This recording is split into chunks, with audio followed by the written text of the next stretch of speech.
नायक र खलनायकको भूमिका जसरी फिल्ममा महत्त्वपूर्ण मानिन्छ, त्यसैगरी राजनीतिमा पनि राजनेताको भूमिका उत्तिकै महत्त्वपूर्ण रूपमा लिइन्छ।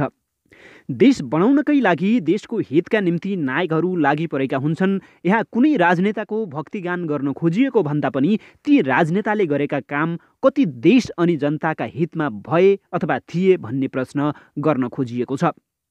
नेपालमा भएका नदीनाला विकास र सन्धिको नाममा बेच्ने चलन नेपालमा 2007 सालपछि भित्रिएको हो। सुगौली सन्धिले बेला बेला नेपाललाई पोल्ने काम गरिरहेको छ। सुगौली सन्धि गर्नुभन्दा पहिले नेपालको क्षेत्रफल धेरै ठुलो थियो। झन्डै 3 लाख वर्ग किलोमिटरको भूभाग थियो। हाल नायकहरूले गरेको सुगौली सन्धिपछि विशाल नेपालको भूभाग घटेर 1,47,181 वर्ग किलोमिटरमा खुम्चिएको छ। सन् 1947 नोभेम्बर 9 का दिन काठमाडौँमा एक भारत बेलायत र नेपाल सम्मिलित त्रिपक्षीय सम्झौतामा हस्ताक्षर गरियो। सोही सम्झौतापछि भारत र बेलायत दुवैलाई आफ्ना सेनामा नेपाली नागरिक भर्ती गर्ने छुट प्राप्त भएको थियो। सन् 1962 देखि कालापानीमा भारतीय सेनाहरू तैनाथ रहेका छन्। नेपालको दार्चुला जिल्लाभित्र पर्ने कालापानीमा 35 वर्ग किलोमिटर भूभागभित्र भारतीय सैनिक क्याम्प खडा गरिँदै आइएको छ।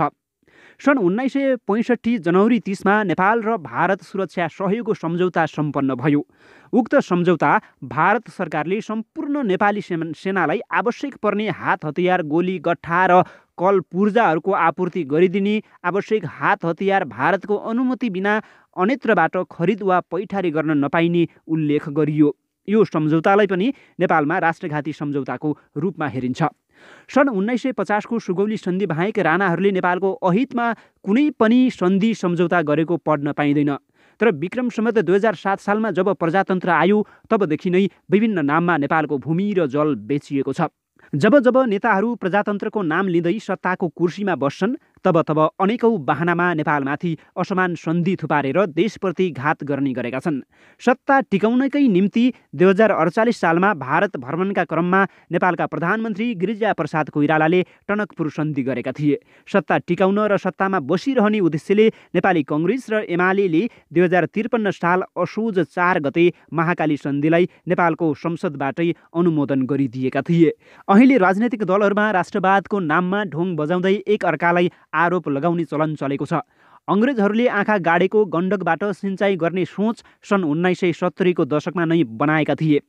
सन् 1874 मा सिँचाइ प्रणाली त बन्यो तर कार्यान्वयन भएन।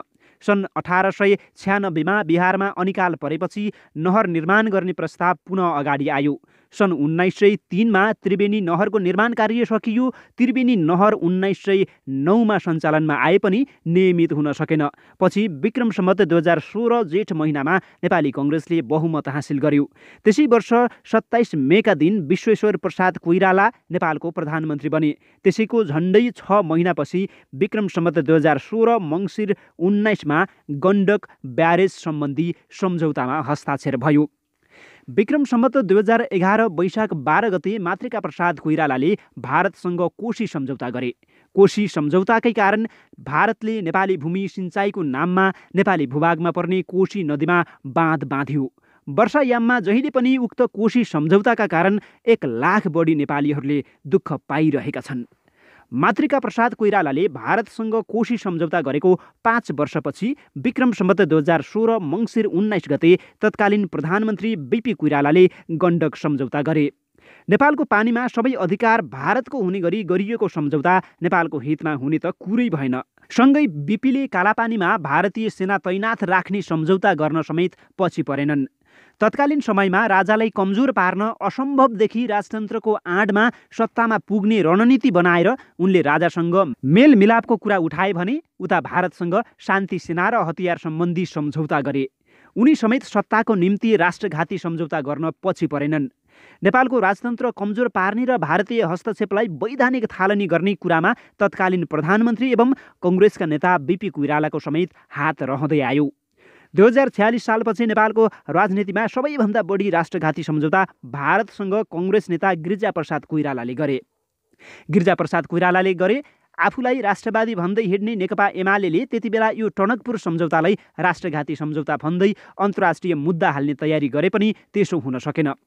विक्रम सम्वत 2050 जेठ 3 मदन भण्डारीको हत्यासँगै उक्त मुद्दा सिलाएर गयो। त्यस्तै गिरिजा प्रसाद कोइराला र सुशील कोइरालाले माथिल्लो कर्णाली पश्चिम सेती परियोजना र अरुण तेस्रो जस्ता सम्झौताहरू गरे, जुन सन्धि अनुसार ती नदी नालामा अबदेखि कहिले पनि नेपाल र नेपालीको कुनै पनि किसिमको अधिकार हुने छैन।